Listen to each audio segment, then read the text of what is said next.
తీర్థయాత్ర కార్యక్రమానికి స్వాగతం.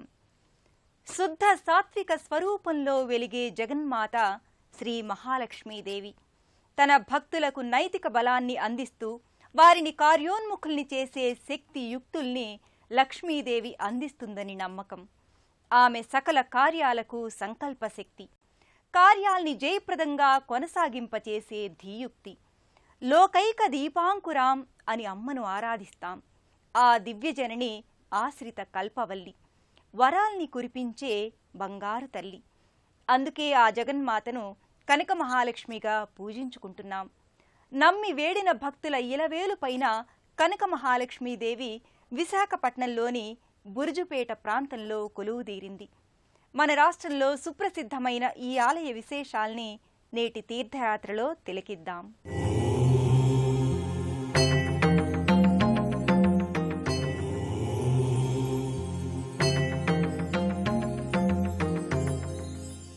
కార్యసిద్ధి, విఘ్న నివారణ, విద్యాలబ్ధి, ఐశ్వర్యం, స్వచ్ఛత, జీవన సాఫల్యత, ఈ 6 సుగుణాలు లక్ష్మీ అనుగ్రహం వల్లే ఏర్పడతాయి.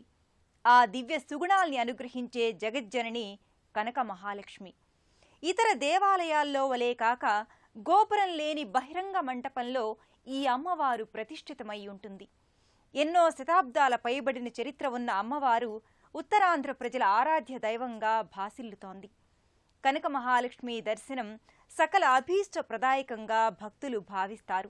విశాలంగా పరుచుకున్న సాగర తీరం, సమున్నతమైన గిరిశిఖరాలు, ప్రకృతి సోయగాలకు ఆలవాలమై నిలిచే అరకు అందాలతో విశాఖ లోగిలి ముగ్ధ సమ్మోహనంగా భాసిల్లుతోంది. ఈ జిల్లాలో ఎన్నో విశిష్ట విఖ్యాత పుణ్యక్షేత్రాలు కూడా నెలకొన్నాయి. విశాఖపట్నం బురుజుపేట ప్రాంతంలోని శ్రీ కనక మహాలక్ష్మి దేవస్థానం రాష్ట్రంలోనే సుప్రసిద్ధ ఆలయంగా విలసిల్లుతోంది. ఈశ్వర చైతన్యంలోని విభిన్న వ్యక్తీకరణలే పలు లక్ష్మీదేవి స్వరూపాలు.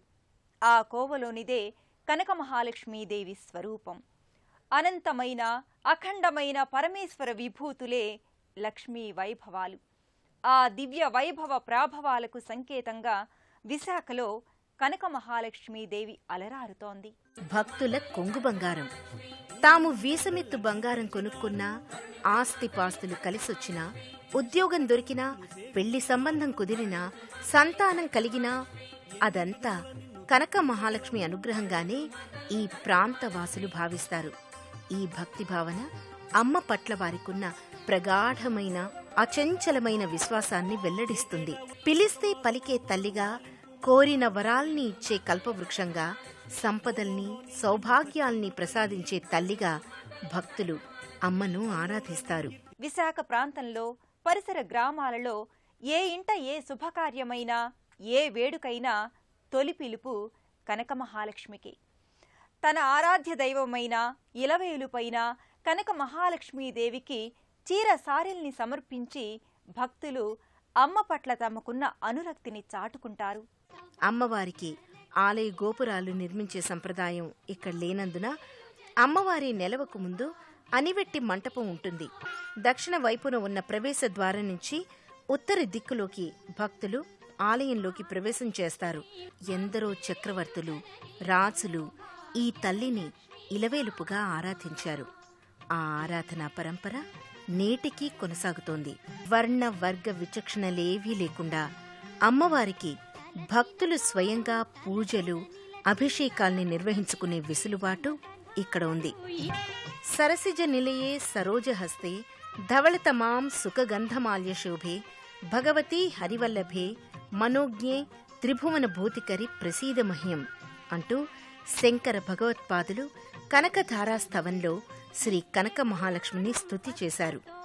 ఇంతటి విశిష్టమైన కనక మహాలక్ష్మి అమ్మవారి దర్శనం భక్తులందరూ సకల సన్మంగళదాయకంగా భావన చేస్తారు.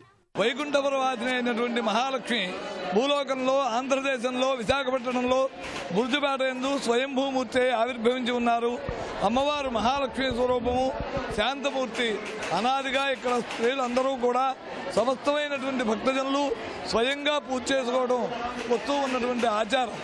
వారికి వారే స్వయంగా పంచామృతములు, పాలు, పెరుగు, నెయ్యి, తేనె, చక్కెర తెచ్చి అమ్మవారికి అభిషేకం చేసుకుని ఆ పుట్టినటువంటి బిడ్డను కూడా తీసుకొచ్చి అమ్మవారి సన్నిధానంలో ఉంచి వెళ్ళటం అనేటువంటిది ఇక్కడ వచ్చేటువంటి అనాదిగా ఉన్నటువంటి ఆచారం. కనక మహాలక్ష్మీదేవి మూర్తి ఈ ప్రాంతంలో ఎంతకాలం నుంచి నెలకొని ఉన్నది అని ఇదమిద్దంగా చెప్పడానికి సరైన ఆధారాలు లేవు.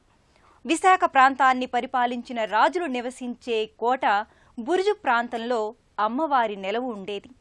అందుకే ఇప్పుడు ఈ ప్రాంతాన్ని బురుజుపేటగా వ్యవహరిస్తున్నారు. ఒకప్పుడు ఇరుకు వీధులతో ఉండే ఈ ప్రాంతాన్ని 1912వ సంవత్సరంలో వీధి వెడల్పు చేసే నిమిత్తం విశాఖ పురపాలక సంఘం వారు అమ్మవారి విగ్రహాన్ని రోడ్డు మధ్య నుంచి 30 అడుగుల దూరంగా ఓ మూలకు జరిపారు. 1917వ సంవత్సరంలో విశాఖ ప్రాంతంలో ప్లేగు వ్యాధి ప్రబలింది. మరణాల సంఖ్య విపరీతమైంది. దీంతో ప్రజలు భయభ్రాంతులయ్యారు. అమ్మవారి విగ్రహాన్ని మూలస్థానం నుంచి కదిలించినందుకే ఈ విపత్తు ఏర్పడిందని భావించి తిరిగి అమ్మవారి మూర్తిని యథాస్థానంలో ఉంచారని చెబుతారు. ఒకప్పుడు రహదారి మధ్యలో ఉన్న అమ్మవారిని తిరిగి అదే స్థానంలో నెలకొల్పడంతో ప్లేగు మహమ్మారి వెంటనే అదృశ్యమైందంటారు. అమ్మవారి దివ్య లీలా వైభవానికి దీనిని ఉదాహరణగా నేటికీ భక్తులు ప్రస్తావిస్తారు. కనక మహాలక్ష్మీదేవికి భక్తులు ఎన్నోసార్లు ఆలయం నిర్మించాలని తలపెట్టినా ఎన్నో అవాంతరాలు ఏర్పడేవి. నిర్మాణం సగంలోనే ఆగిపోయేది. దాంతో అమ్మవారి అభీష్టం మేరకు ఎలాంటి గుడి గోపురాలు లేకుండా బహిరంగ ప్రదేశంలోనే ఉంచి పూజాధికాల్ని, ఉత్సవాల్ని సంప్రదాయ ఆగమ విధి విధానాలతో నిర్వహిస్తున్నారు. కనక మహాలక్ష్మి శుద్ధ సత్య స్వరూపిణి, శాంతరూపిణి. తన రూప, గుణ, మహిమా విశేషాలతో కనక మహాలక్ష్మి శోభిల్లుతోంది. కనక మహాలక్ష్మిని అష్టైశ్వర్య ప్రదాయినిగా భక్తులు పూజిస్తారు. కనక మహాలక్ష్మి అమ్మవారికి ప్రతి సంవత్సరం మార్గశిర మాసంలో విశేష ఉత్సవాలు నిర్వహిస్తారు. శ్రావణ మాసంలో ఈ ఆలయం మహిళా భక్తులతో కళకళ్లాడుతుంటుంది. మార్గశిర మాసంలో కనక మహాలక్ష్మి అమ్మవారి నెలవు ఉత్సవ శోభతో పరిఢవిల్లుతుంది. ఈ మాసంలో వచ్చే లక్ష్మీవారం అనగా గురువారాల్లో ఎడతెరిపి లేకుండా భక్తులు అమ్మవారి దర్శనం. తెల్లవారితే గురువారం అయ్యే శుభ సందర్భాన నాదస్వర వాయిద్యాలు, వేద మంత్రాలతో అమ్మవారికి అభిషేకం, కుంకుమ పూజల్ని నిర్వహిస్తారు. ఈ ప్రక్రియల అనంతరం అమ్మవారి దర్శనం నిరాటంకంగా ఓ సంబరంలా, ఒక మహావేడుకలా కొనసాగుతుంది. శ్రీహరికి మార్గశిర మాసంలోని గురువారాలలో కనక మహాలక్ష్మీదేవికి రథోత్సవ వేడుకను కన్నుల పండుగగా నిర్వహిస్తారు.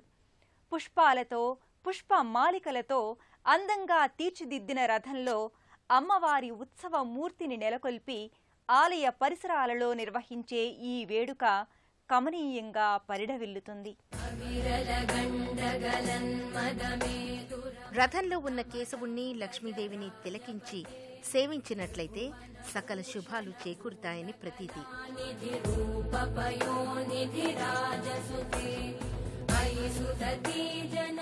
భక్తుల ఆనందాతిరేకాలు, జయ ధ్వానాల మధ్య కనక మహాలక్ష్మీదేవి రథోత్సవం కన్నుల వేడుకగా కొనసాగుతుంది. మార్గశిర మాసంలో ఆఖరి గురువారం నాడు అమ్మవారికి సహస్ర ఘటాభిషేకాన్ని నిర్వహిస్తారు. మేళతాళాలు, మంగళ వాయిద్యాలు, వేద మంత్రాల నేపథ్యంగా దీపకాంతుల శోభతో ఈ సంబరం ఆశాంతం భక్తిభావ బంధురంగా వర్ధిల్లుతుంది. విశాఖపట్నం బురుజుపేట ప్రాంతంలోని శ్రీ కనక మహాలక్ష్మి దేవస్థానం రాష్ట్రంలోనే సుప్రసిద్ధ ఆలయంగా విలసిల్లుతోంది. రాష్ట్రంలో అన్ని ప్రాంతాల నుంచి విశాఖ నగరాన్ని చేరుకోవడానికి రోడ్డు, రైలు, వాయు మార్గాలున్నాయి. అత్యంత జనసందోహం నిండిన ప్రాంతమైన బురుజుపేట మధ్యలో అమ్మవారి ఆలయం నెలకొని ఉంటుంది. వరాల సిరుల్ని తన భక్తులకు సదా అనుగ్రహించే దివ్యధాత్రి కనక మహాలక్ష్మి. ఆ తల్లిని నిత్యం స్మరించే లోగిలి సదా లక్ష్మీ వైభవంతో, లక్ష్మీ కళతో అలరారుతుంది. ఆ విశిష్ట కళలన్నీ మనకు అనుగ్రహించమని కనక మహాలక్ష్మీదేవిని వేడుకుందాం. తిరిగి మరో క్షేత్ర సందర్శనంతో తీర్థయాత్ర కార్యక్రమంలో కలుసుకుందాం. నమస్కారం.